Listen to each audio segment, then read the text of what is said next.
ខ្វះនេះខ្វះនោះមកពីយើងគិតប្រៀបធៀបនឹងអ្នកដទៃប្រៀបធៀបនឹងអ្នកដែលគេមានបានជាងនឹងឯងចឹងដល់ចឹងទៅយើងខ្វះកន្លះជានិច្ចនឹងឯងចឹងហើយបើយើងសម្លឹងមើលទៅក្រោមយើងដឹងខ្លួនឯងថាសម្បត្តិប៉ុណ្ណឹងវាលើសផងសល់ផងចឹង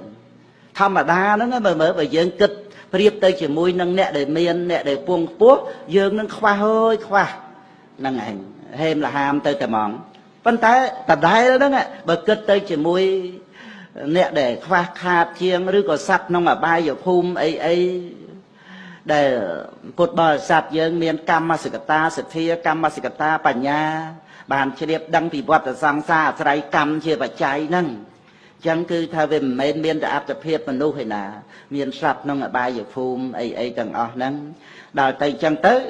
យើងដឹងខ្លួន